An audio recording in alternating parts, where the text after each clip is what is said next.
Then the second, perfection, what they call perfection. The second method of training yourself to be a spiritual warrior is to live an ethical life. To live an ethical life.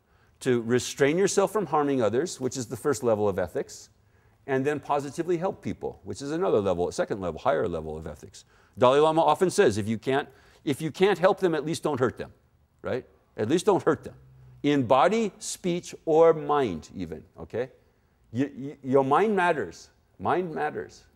Things that are going on in your head is heard. The little voice that's talking to you inside the head is heard. By who? By you. By you. You see, it's making an impression on you.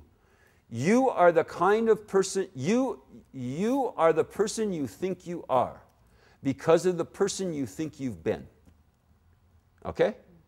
And if you've heard yourself saying nasty things about other people and so forth, that's who you think you are. You're the kind of person who thinks, I'm the kind of person who would say nasty things to people inside my head.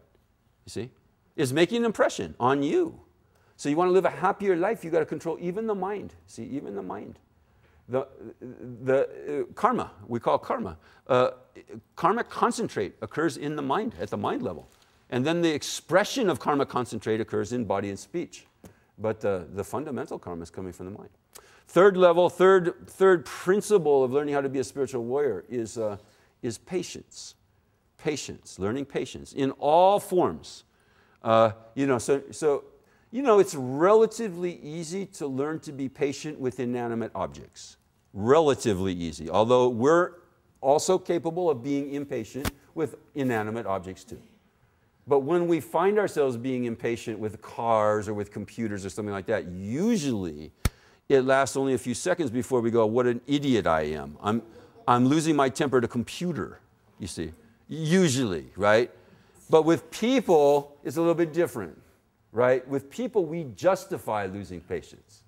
We get this kind of sense of righteous indignation and think, well, it's justice. It's just the way I must do this. I must lose my patience with them. I must get angry because I am an avenging angel of justice. Just doing my job, just punching in now to do my job, you see? We justify it, right? We rationalize it. And we think like, no, somehow this is right, you see? I'm going to really fix their wagon. Has anyone found out where that, I've been using this for the last week or so, and students are supposed to do research on the internet to find out where that saying comes from, please. It's a really cool saying. I'm going to fix your wagon. I mean, it sounds like a good thing, right? Which I guess is part of the thing. We think, well, I'm really doing something good for them. I'm fixing their wagon. Their wagon's broken. And fortunately, I'm a wagon fixer here. And, they found the right guy for the job. This person is in need of some serious wagon fixing, and I'm here to do it. Right? And we get this whole rationalized sense of justification for losing our temper. See, losing our temper means you go crazy. That's exactly what losing temper means. It means you lost your intellectual control of yourself. You've lost control of yourself. And in case you haven't experienced this, I'll tell you what happens. You say and do things that you would never do otherwise. You say and do things that you would never, and with full justification of them. So, somebody once told me, when I get angry, I get so clear. I get some clarity. And they said, well, yeah, that's right. You get clarity. You're absolutely wrong. But you're perfectly clear about it, you see? Right? Yeah? So patience is described in the Guide to the Bodhisattva's Way of Life as not getting angry when you're provoked. That's the highest form of patience. When you're provoked, it says, you see. It's easy not to get angry when nobody's provoking you. That's like one hand behind your back, you can be patient about that. Two hands. See, watch, no hands, like, Dharma Mitra doing a headstand, you see, with no hands.